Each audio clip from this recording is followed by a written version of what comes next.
Mesdames, Messieurs, soyez bienvenus sur notre chaîne YouTube, celle consacrée à Soft Learnings. Nous poursuivons notre aventure qui consiste à concevoir une feuille de calcul Excel en vue de dimensionner une semelle isolée de forme rectangulaire qui reçoit une charge centrée. Et là, nous sommes rendus à la vidéo numéro 9. Au cours de la précédente, nous avions entré des caractéristiques qui ont trait à l'acier, mais également quelques données préliminaires qui ont trait au gros béton. Alors, pour cette fois-ci, nous allons parler des caractéristiques liées au sol d'assise, celui qui va recevoir, dans un cas, la semelle directement posée sur ce dernier, dans un second cas, le gros béton qui prendra directement appui sur lui. Sur ce, nous vous souhaitons une bonne suite de formation.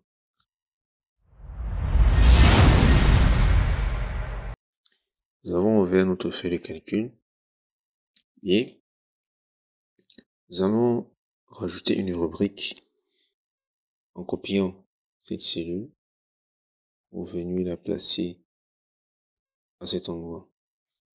Et là, nous allons intituler sol d'assise. Nous allons intituler sol d'assise. Et le premier paramètre que nous allons entrer sera la pression du sol issue d'essais géotechniques. Pression du sol issue d'essais géotechniques. Très bien. Nous allons appeler cette pression du sol Q indice U. À la suite, nous allons copier la mise en forme de cette cellule, l'appliquer à celle-ci. Puis nous allons copier la mise en forme de cette cellule appliquée à celle-ci. Et le U, nous allons le mettre en indice de la manière suivante. Bon. Il s'agira ici d'une valeur fournie par l'utilisateur. De ce fait, la mise en forme que nous allons copier, celle-ci, pour venir l'appliquer juste là. Après la pression du sol issue d'essais géotechniques, nous aurons la résistance de calcul du sol à l'ELU. Donc nous allons taper là au clavier résistance du sol, précisément résistance de calcul du sol, à l'ELU. Alors, en termes de mise en forme, nous allons copier la mise en forme de cette cellule pour l'appliquer à celle-ci. Puis, nous allons attribuer, copier cette cellule, CTRL-C au clavier, puis CTRL-V ici, pour insérer justement ces éléments. Alors, disons que cette résistance de calcul, elle a différentes notations. Nous allons noter 3 de ces notations. Donc, tout d'abord, nous allons amener tout ceci à la police de test Times New Roman. Puis, nous viendrons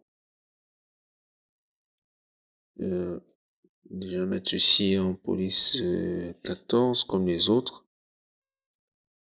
Voilà.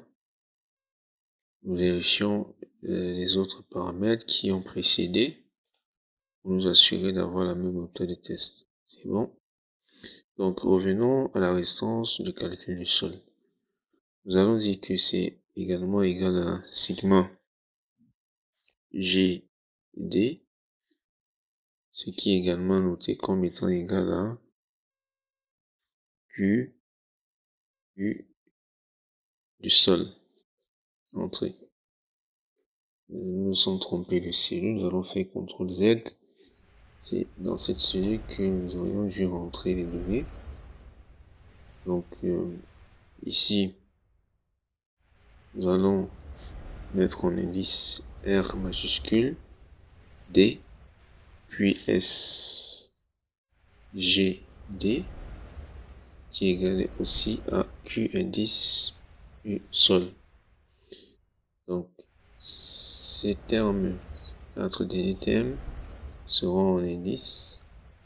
Ceux-ci également seront placés en indice. Nous allons faire pareil avec le RD. Nous allons le placer en indice. Quant au S, il va correspondre à la lettre sigma dans l'alphabet grec. Donc nous allons le mettre sous la police symbole. Nous allons placer également ce S sous la police symbole. Normalement, cela doit être S minuscule. Très bien. Ok. Alors ici, sa formule. Avant de continuer cette vidéo, nous souhaitons vous présenter la plateforme de formation www.softlearnings.com. Sur cette plateforme, vous aurez l'ensemble de notre catalogue de formations pour vous accompagner dans l'acquisition de nouvelles compétences, mais aussi l'ensemble des outils et des solutions métiers développés pour vous aider au quotidien dans vos différentes missions. Vous avez aussi la possibilité de réserver vos places pour nos différents séminaires que nous organisons tout au long de l'année en venant simplement dans l'onglet séminaire et en choisissant le séminaire auquel vous voulez participer. Nous souhaitons par exemple prendre une formation, nous allons cliquer dans l'onglet formation et nous allons choisir cette formation que nous souhaitons ajouter au panier. Vous pouvez simplement cliquer sur ajouter au panier ou si vous souhaitez avoir la description de la formation, vous allez cliquer sur voir plus. Dans cette description, vous aurez l'ensemble du contenu de la formation. Vous avez la possibilité de voir les 2 premières vidéos de la formation, mais aussi la description de la formation et l'ensemble des outils qui sont mis à votre disposition pour la formation. Une fois que vous êtes convaincu, vous allez simplement cliquer sur ajouter au panier. Et lorsque vous ajoutez au panier, vous allez aller dans votre panier. Dans votre panier, vous allez attribuer ou bien mettre votre code promotionnel si vous avez, afin de bénéficier des réductions, et cocher cette case pour accepter les modalités de vente et vous allez procéder au paiement. Lors du paiement, vous avez 3 possibilités. Donc, soit vous pouvez prendre un paiement pour 6 mois, pour 12 mois ou pour 24 mois. En fonction de celui que vous allez choisir, vous pouvez choisir pour 12 mois ou pour 6 mois. Ça dépendra de vous. Au niveau des paiements, vous avez un paiement par carte bancaire si vous possédez une carte bancaire. Et au cas où vous n'avez pas de carte bancaire, vous pouvez payer par mobile money. Et si vous souhaitez bénéficier de 20% de réduction sur tous les achats que vous allez faire sur la plateforme, vous allez simplement payer par des softcoins. Comment faire pour recharger votre compte de softcoin? Vous allez simplement venir dans l'onglet softcoin à ce niveau. Et lorsque vous arrivez sur cet onglet, vous pouvez sélectionner votre recharge ou entrer une recharge personnalisée à ce niveau. Nous allons simplement choisir que nous voulons recharger de 140 €. Vous allez cliquer sur recharger. Et à ce niveau, il sera question pour vous de pouvoir entrer vos informations bancaires ici pour faire votre recharge. Une fois que la recharge est faite, vous allez revenir dans votre compte pour voir où se situe le reliquat ou bien votre compte de coins. C'est dans votre compte personnel, mes coins. Et vous avez l'ensemble des coins qui vous est attribué ou bien que vous avez acheté. Vous pouvez maintenant payer vos formations avec cela. Et si vous n'avez pas de compte, n'hésitez pas à regarder notre liste de partenaires dans les différents pays pour pouvoir recharger votre carte bancaire, votre compte coin autant pour moi, ou alors vous pouvez nous écrire à contact@softlearnings.com et nous allons vous donner la procédure pour pouvoir recharger votre compte. Vous verrez, d'après les normes, afin de simplifier les calculs, ça sera égal à la pression de sol issue des seuils géotechniques que l'on va diviser par 2. Et ceci sera un résultat intermédiaire, donc c'est la mise en forme suivante que nous allons reprendre. Prochain paramètre, c'est la hauteur du pré-poteau, ou alors du remblai. Hauteur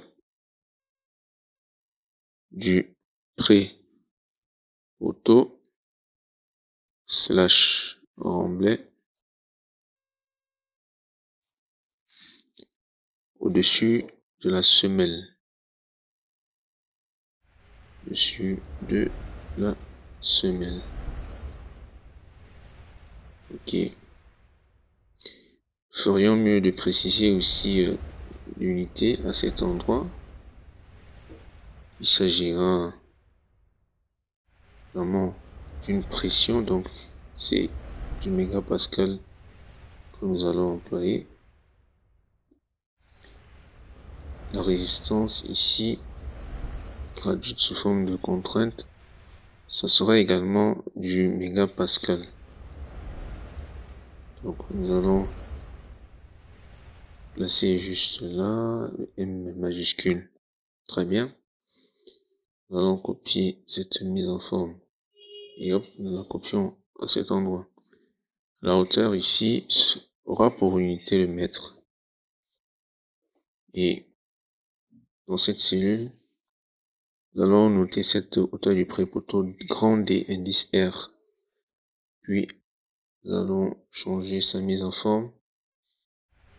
Mettre effectivement le R en indice, entrée. Ici, c'est une valeur qui sera fournie par l'utilisateur. Il y a un quatrième point que nous allons intégrer, c'est le poids volumique du sol. Donc, nous allons taper là poids volumique du sol et nous allons l'exprimer en kilonewton par mètre cube. Nous allons changer la mise en forme. À la suite, nous allons placer le 3 en exposant. Ok. Nous allons noter ce terme-là, le poids volumique du sol par gamma indice sol. Donc ici, nous changeons le GB par sol. Très bien. C'est une valeur qui sera fournie par l'utilisateur.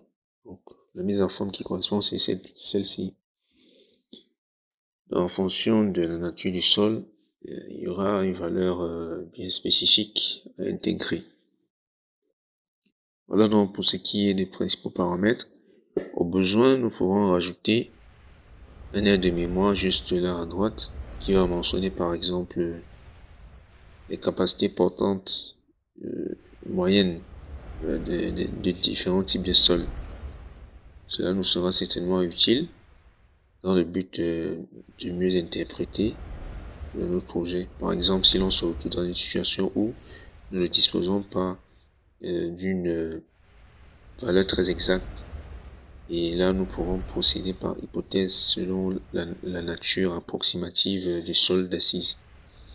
Mais nous allons mettre un terme à cette vidéo afin de lui donner une suite dans la prochaine, en rajoutant des éléments pour évoluer progressivement dans la conception de notre feuille de calcul. D'ici là, portez-vous bien et à très bientôt. Si vous avez aimé la vidéo, un like nous fera plaisir, des partages nous encourageront énormément et surtout, vos appréciations et vos avis dans les commentaires nous permettront de nous améliorer. En attendant, nous vous donnons rendez-vous dans la prochaine vidéo.